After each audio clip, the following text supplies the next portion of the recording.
better bet your bottom dollar Bitcoin's here to stay. Daisy, Hi, Ray. good afternoon. Good afternoon. So what's happened today? Today we held the Christchurch Heavy Horse Show at Ellesmere Showgrounds. These two fine specimens, are they heavy horses? They sure are. So these guys are both Percherons. They're a French breed of draft horse. So like Clydesdales, but they just don't have the fluffy feet. How do you get the definition of a heavy horse? Is it a breed, or is it so many hands? So it is breeds, yeah, but it's mostly bone density. So how heavy the bone they are. So That was not the kind of bone you're thinking, No, but more your leg. I was just thinking it's a lucky name. They just came up with a lucky name of heavy horse, and they've got heavy bones. They sure do. So yeah, just kind of how wide their leg bones are, and yeah, how thick their chests, how wide their chests are. Yeah, that's essentially, I guess, what defines a draft horse. And function for, is it farming? Yeah, so yeah, well, they can be used for riding, a bit of everything, but yeah, originally most of the draft horses, like your Clydesdales and your Shires, they were specifically for farming. So back before we had vehicles, tractors, all of that fancy equipment, these were the guys that did it all for everyone. They created your food. They were your transport out on the roads. Buses were pulled by draft horses. Fire engines were pulled by draft horses. Everything was, these guys built our reality now. Tractors, the first tractors. Yeah, this is the original horsepower through and through. And then what about in a fuel crisis? Great option for a fuel crisis. Do they run on diesel, or how do they? What do they run on? They run on dry grass. So yeah, you can't get really more simple than that. You can even use them to cut the dry grass yourself, so you don't need to get a tractor in to make your hay. You can use these guys for the whole process, start to finish, so they can make it and then you can feed it to them. And what about supplements? Yeah, a bit of Timothy or salt blocks or molasses, much in the way of these other things?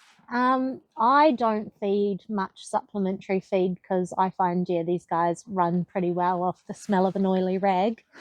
As long as, you've got good quality hay and forage in front of them, good quality roughage, they don't really need too much more. So do you test your grass for proteins, or? I don't. I probably should, to be honest. But no, I don't at the moment. I just kind of go off what your standard estimations are. Well, I mean, I would assume it's knowledge and experience. So you get a judge if they're running a bit lean, or they want a top up, or they're not running the tractor of the day isn't running quite smooth, so you give them a little bit of a supplement, and then to be fair, these guys are just pretty much paddock ornaments at the moment, but if I was truly working them out in the fields, ploughing and doing all the rest of it, then they'd probably get some oats and some chaff, I guess, which is just cut up hay. I used to work with a lady who had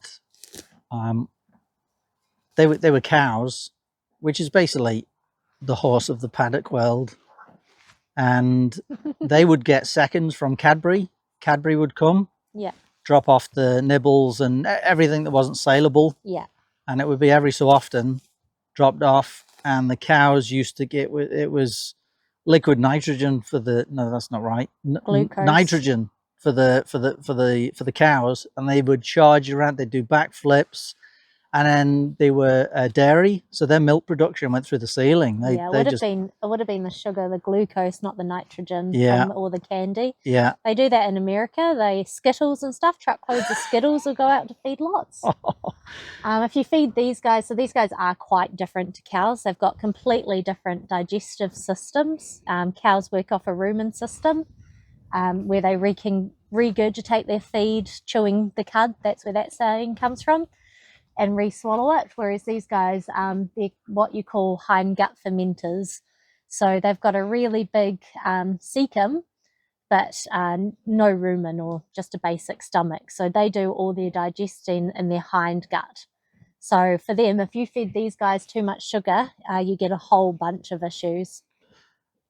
So yeah, you can't get truckloads of candy, unfortunately, for them. Yeah. So the number of stomachs, is it one stomach? Yeah, they've just got a basic one stomach. Okay. No rumen. So the hind stomach is also the fore stomach. So the cecum is part of the large intestine.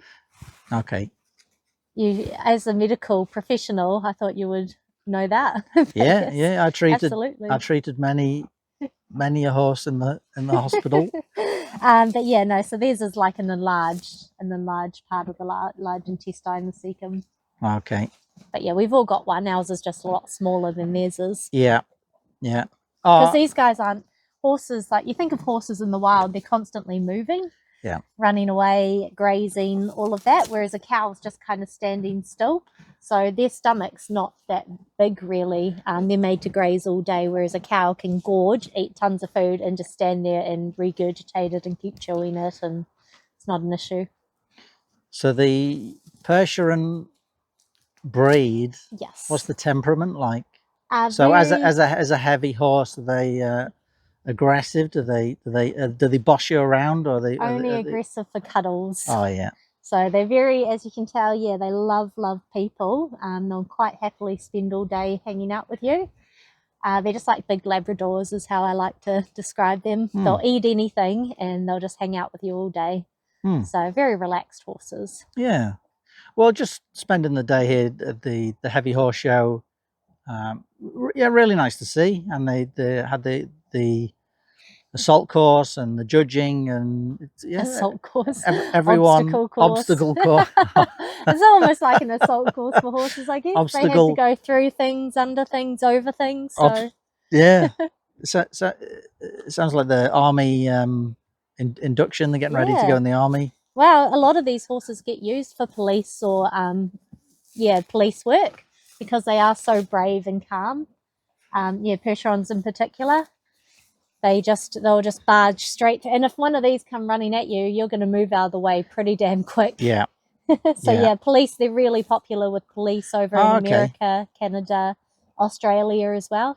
I guess so. The large feet useful in mud, stomping on people's toes. How about colder weather? How about like snow and so on? Do they hold up well in what's the kind of temperature range? Yeah. Well, you think so the breed came from South France originally.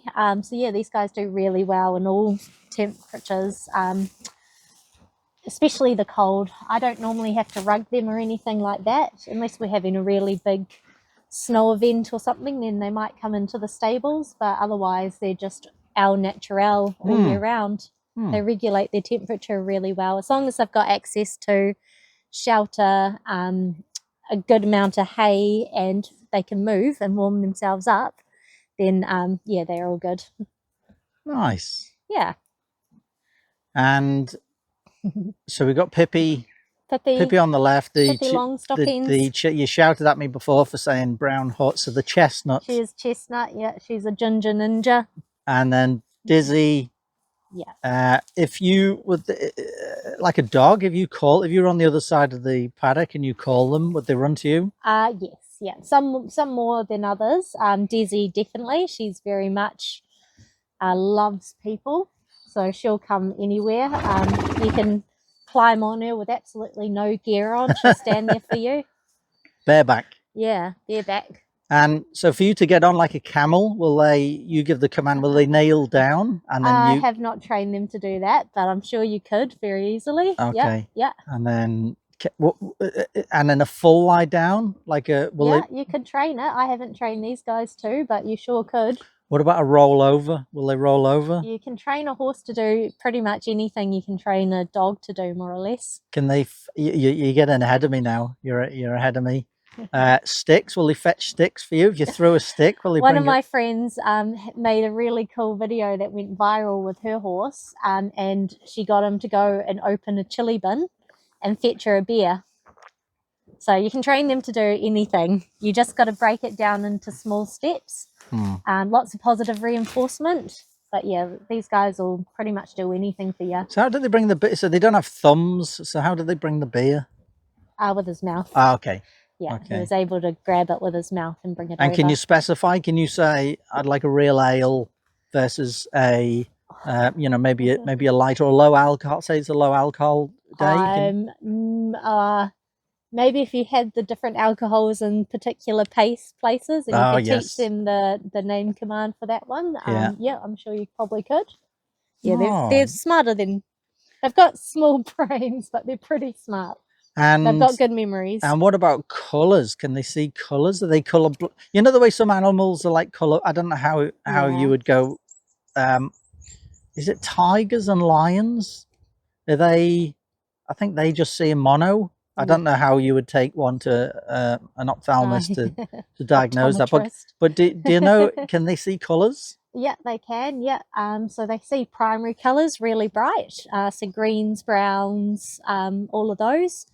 And other colours a little bit less so. So that's why if you ever go to a show jumping competition, they put lots of really bright, colourful poles and what's called a filler and things like that out to try spook the horses, because they can see it. Not the same way we can see it, but yeah, they can see some colours. Like green for them's really bright, but red I think's not quite so clear. Yeah, don't quote me on that, but yeah, they can see some clearer than others. The world's not black and white for them. So the channel has 5 pillars. So it's learn, adapt, question, science. Oh, cool. And comedy is because we've got to enjoy ourselves. Yeah. So, a little bit of science, we're learning. And I guess with horses, you're always adapting. You've always got to change. And every horse is a little bit different, personalities. And so I get one might be a little bit spicy, or if you come behind one. And I was always told, you never go near the rear of a horse because they will kick you into next week. So, start from the front where they can see you. Give them a little bit of a carrot and a pat. That's very good advice. And then work down the back. So the shoes, do they need shoes? Do they need a farrier, or does that depend on if they're so with the police, is that because of concrete and so on, and then so you give them the Nike Michael Jordan classics. Cost more than my shoes for urban wear. And then if they're just in the paddock, do they hold up pretty well? Yeah, I don't shoe any of my horses because I don't work them enough to warrant it. But a lot of the police are moving towards what's called a hoof boot. So a bit like our shoes, you can take it off, so they can still have the benefit of having barefoot hooves, but also have that protection. I'd assume that's some kind of rubber, a little bit of padding for the joints. Yeah. So, but yeah, no, these guys have got pretty much concrete, hard hooves. There's no, they're fine. And do they grow? Do they need to have the nails trimmed? The hooves, yep, absolutely. Every 6 to 8 weeks. So these guys get done every 6 weeks because, there's a lot of weight going down onto them, so it's quite easy for them to splay. Same as a human, then you kind of always cutting the nails. And how would that work naturally? Well, in the nature, they'd be walking across a whole bunch of terrains all day and travelling a lot further than they do in a paddock. So they naturally wear them down. And any that have got poor hoofs would naturally die, I guess. So selection of the fittest. Yeah, but no. And is that with us, we just keep them in little tiny paddocks where they barely walk. So yeah. And is that the same with the teeth as well? Do they kind of keep so they have to constantly keep gnawing on Yep. So they do need to eat spaghetti? roughage, not spaghetti. So you want lots of hay. Okay. But we also get yearly dental checks from a equine dentist as well, who will come and make sure there's no issues in the mouth, no rubbing or anything going on. Mm. Yeah. And then in the wild with the teeth, do they keep growing? Yep. Oh, yeah. Horses' teeth always grow. So a bit like rabbits, I guess. Yeah, their teeth don't stop growing. So again, in the wild, where horses naturally came from, like the Mongolian steppe or places like that, they're not going to be eating like this really rich dairy grass that we have here in New Zealand. They're going to be eating more like this. So they naturally keep their teeth down. Hmm. Yeah. Oh, good stuff. Would you recommend horses as a pet or a hobby? Horses are a bit like a drug. One hit's never enough. So they're amazing animals, but you've got to be prepared to put a lot of time and work in. They're not just like a cat where you can just kind of feed it and then leave it to do its own thing. You've got to be constantly looking after them, spending lots of time bonding together. You don't necessarily need to ride, but yeah, you've got lots of different options of things to do with them. So yeah, I would personally recommend them if you don't like free time or you don't like money. Then I would highly recommend horses. So another way they're a bit like drugs as well. Yeah, I an example I always use is boats. Oh yeah. So a boat, you can have a boat and you might as well just get a black hole and just a wheelbarrow full of cash and just keep tipping the cash in a hole. The better idea is you get a mate with a boat and then you can just enjoy it. So this is why you've got me as a mate. You can give them some fuel money, or you can give some cash, or we can go and have a ride. Yeah. And then when the thing needs a servicing, I can disappear and not have anything to do with it. I'll be in the back chainsawing, doing the fencing. Yeah, I love it.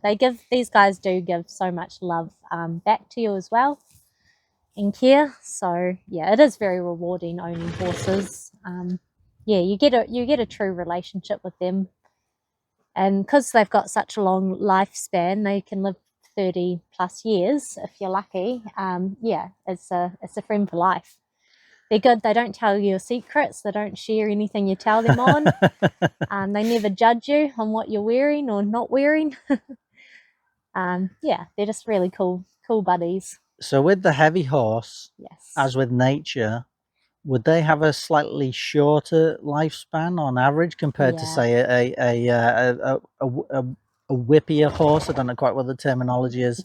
Another breed of horse? Yeah. Sadly, yes. Like anything that gets supersized, it's more pressure on the heart, more pressure on the lungs, more pressure on everything. So yeah, these guys don't tend to live to 30s. Kind of more probably mid-20s. Yeah. But yeah, Desi's only 7, 8 and Pippi's only 3, so I've still got plenty of years of enjoyment together. Yeah. Well, I guess teenagers now, they're in the mischief. Do they get into mischief? Oh yes, definitely. Absolutely.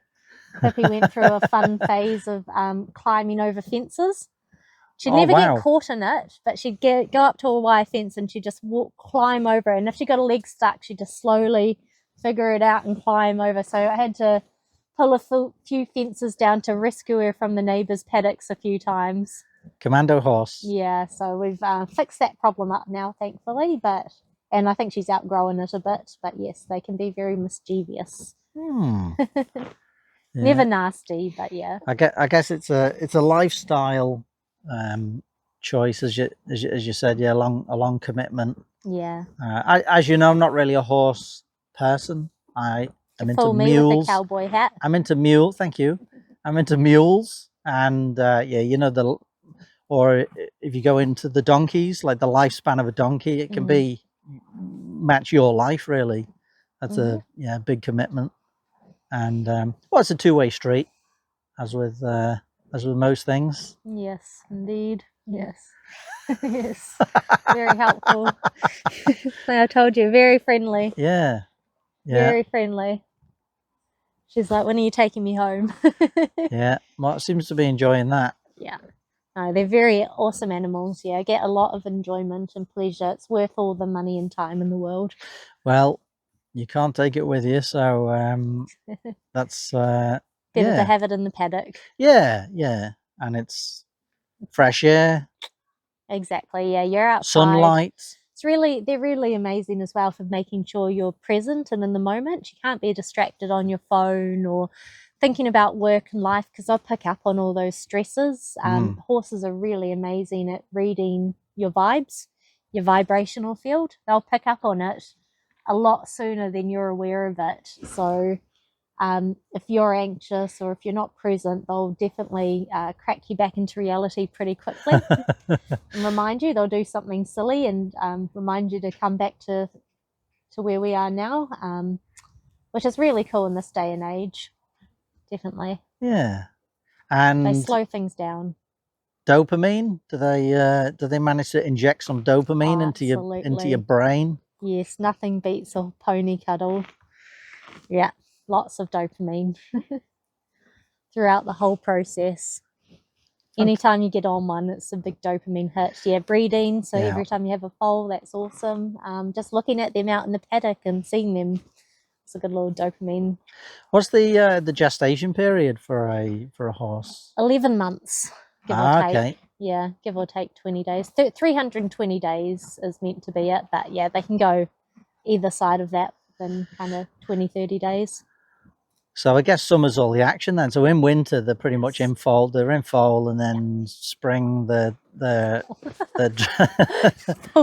working. She's working. Seat through. Dragging around the paddock. Yeah, she knows the apples are there probably. I like apples. No. So these guys are spring breeders. So the melanin from the sunlight, from more sunlight hours, is what kind of triggers them to start cycling. And so you do all your breeding, spring, summer, really, between kind of August, March. Yeah. And I guess there's a similar pattern where there'd be like a heat period. They go into heat, and then every 21 days they cycle. But they're like humans like that. Yeah, that's outside of my remit, but there you go. You learned something else. Yeah, well, all about learning. Yeah, one of the 5 pillars, learning, that's in there. Science, adapting, questioning. You question yourself. Why have I got 11 horses? Why have I got 11 horses, and why am I thinking about getting some more? Yeah, that's my daily question to myself. Yeah. And then the 5th pillar, you just comedy. You just laugh it off. Yeah, well, that's all you can do, otherwise you cry. No. No, these guys are really good at kind of keeping you entertained as well. They'll go and they'll hoon, or something will slip over, or someone will pull a funny face, or they're always making you laugh. And especially if you're sad or something, they know, they pick up on it. And they'll come over and give you a cuddle or something. Yeah. No, lots of laughs at home. Now, you may have noticed the little fella down there. I have. It's hard not to notice him. Do you know who? I thought he was quite stealthy there, just just spinning. Spinning. Just relaxing in the grass. Do you know who that is? Anon. Obviously, it's a model. Satoshi. Satoshi, yeah, Japanese sushi chef. That's easy for me to say. Sushi chef. Was that right? The Bitcoin creator? Was he Satoshi? Satoshi Nakamoto. Yeah. I was right. Yeah. Ooh, I actually know something about Bitcoin. Yeah. Ooh. So there's worldwide statues of him around the world. So it's one of the it's a pseudo, obviously, for the creator of or discoverer of Bitcoin. CIA. The CIA. Yeah, there's thoughts that maybe a CIA experiment. Yeah, there's plenty of There's plenty of things. What do you know about Bitcoin? Nothing. Are you I know interested it's a fraud. Bitcoin's a fraud? And are you interested in? Well, I mean, that's all about questioning and learning. So, if you know something's a fraud, then you kind of want to stay away from it. Yeah. So I think it's too easy to be hacked, even though they say it's impossible. I hear so many stories about it getting hacked. I think it's moving towards a one world control system. deep. And yeah, I don't know. I don't know enough about it, but I know enough to know I don't know. It's not my thing. I'm old school. I'm traditional. I'd love to go back to the village days where someone would say, "I've got tons of peaches. I'll swap you for some gallons of milk." More of a trade economy rather than this whole fake currency thing going on. Well, that's how we started barter. I'm a master brewer, so I have liters, and of course there was issues with water being contaminated and so on. Yeah. A little bit of yeast gets in there, cleans up the water. Obviously, you have it low alcohol, otherwise you don't function. But you have, and people used to get paid in bit, you know, like 1%, 2% alcohol, but it was clean. It didn't give you dysentery. It didn't get you sick. So as a master brewer, and then you have horses, so therefore you can have crops, being the tractor of the day. So you've got crops, and then I'll exchange my clean drinking, slightly alcoholic juice for your vegetables. So we have the barter system. So I'd rather that than this whole Bitcoin thing. What happens if there's like all the internet in the world goes down? What are you going to do? Starlink. But what if all the satellites fall out of the sky? Every single satellite falls out of the sky. You can actually transfer Bitcoin on a piece of paper. So you can write down, it's called a hash, it's an address. You can write down the address. How are you know? And me and you are in a desert, and I can hand you a piece of paper. But when you need the internet to get the address? So that is when it becomes confirmed on the blockchain. We don't have to go too deep, but at some point you've got to reconcile the ledger. You've got to verify that the transaction is verifiable. And there's an issue called a double spend. So your $5 that you've got in the wallet, you haven't got a $50 because you've got horses, so you've only got a $5. That's accurate. You take your $5 and you go and buy something. How do I know you don't take that $5, put it back in your pocket, and then give it out again, the same $5? So that's a double spend problem. And that's what led to the global financial crisis. Lots of dubious behavior there. But one of the things Satoshi sorted out was the double spend problem, which was to make a transaction verifiable. You can also transact via Bluetooth, so you don't need internet. Me and you, Bluetooth, a couple of apps. Still haven't sold me on it. No, I'm not selling it. I'm not selling anything. For you, it's a fraud. What about cash? Well, cash is also like, it's just a made up thing with a made up value, so it's like much the same to me. What about metals? Metals are more tangible because you can actually use them for things. They've got purpose that you can use them for. You can build things, you can melt them down. You've got so many options with metals. I'm all for metals. I always find practical. I always find it quite amusing when there's metals. You got metals, and for some reason we need to call them precious. These are precious metals versus those basic metals over there that nobody wants to low talk IQ about. You know, like 80 IQ metals. Lame. We don't need that. We need 200 IQ smart precious metals. Indeed.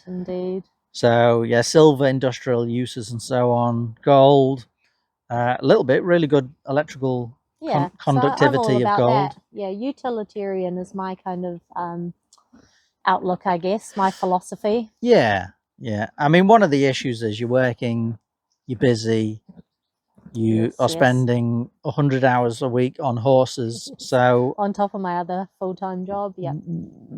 How do you get to sit down and sort out finances and and so on? So it's a lot of people have that challenge as well. Kids, just life in general now is just so busy.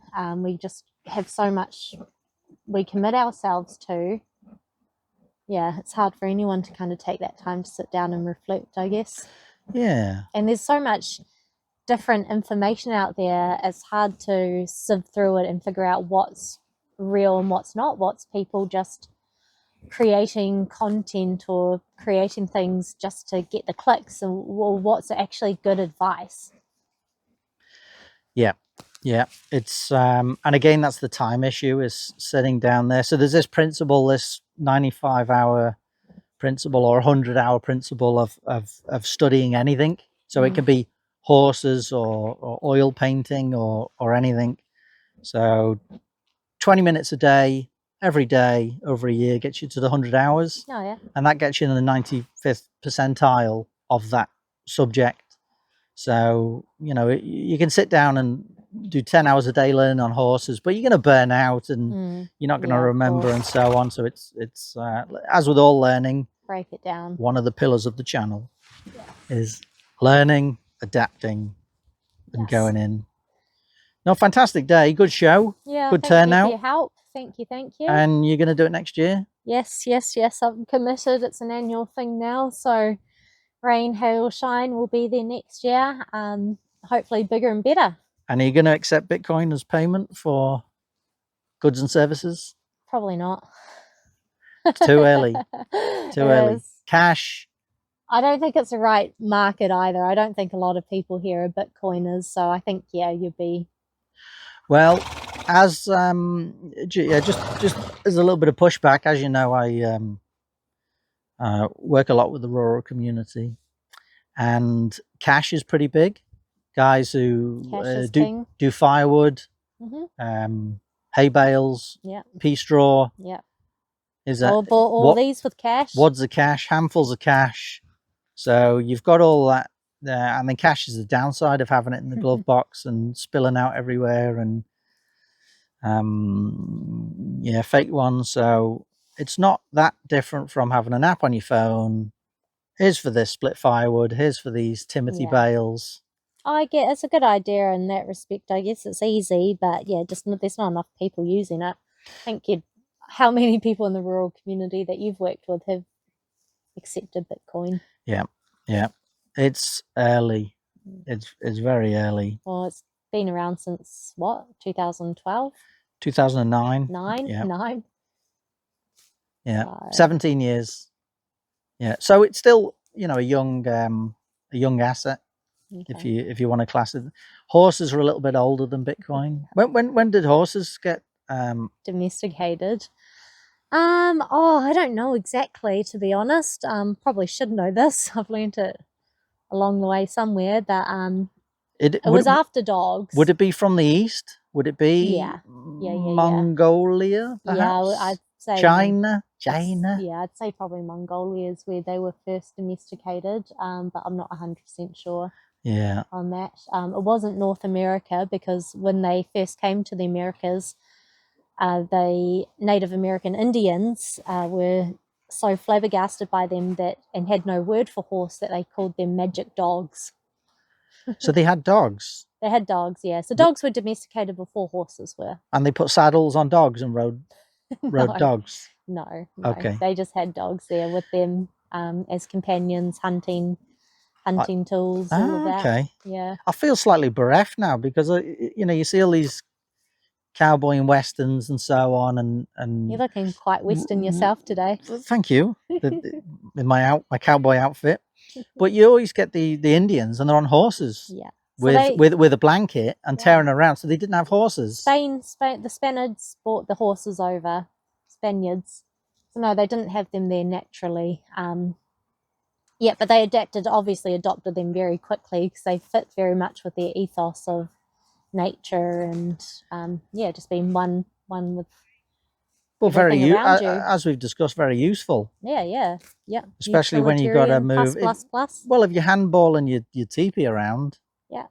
If you need to pull anything out of anywhere, if your car gets stuck, Have you ever towed anything with a dog?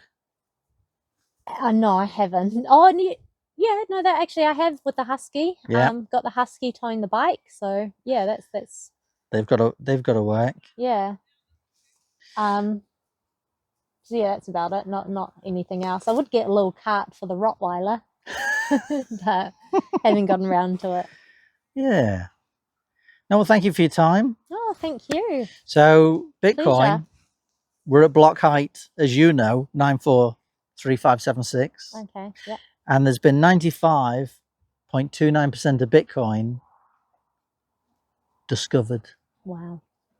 So it's almost out. It's, well, there's 21 million mined. as a fixed supply, Yeah. but that will be mined. That's like 21. Yeah, it doesn't matter how many vegetarian meals we're going to eat. We're not going to be here then. But no, thank you for your time. Thank you for the horses, and Pleasure. enjoy your afternoon. Thank you, sir. You too. Hello, Blondie. I got you a present.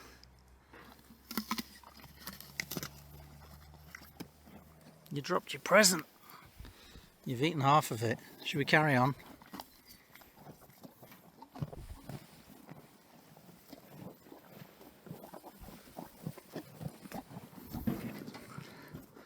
You jealous? Yep. We can solve that. Oh wow! Here you are. You can't even see. Let's show you. There you go. That's a red apple.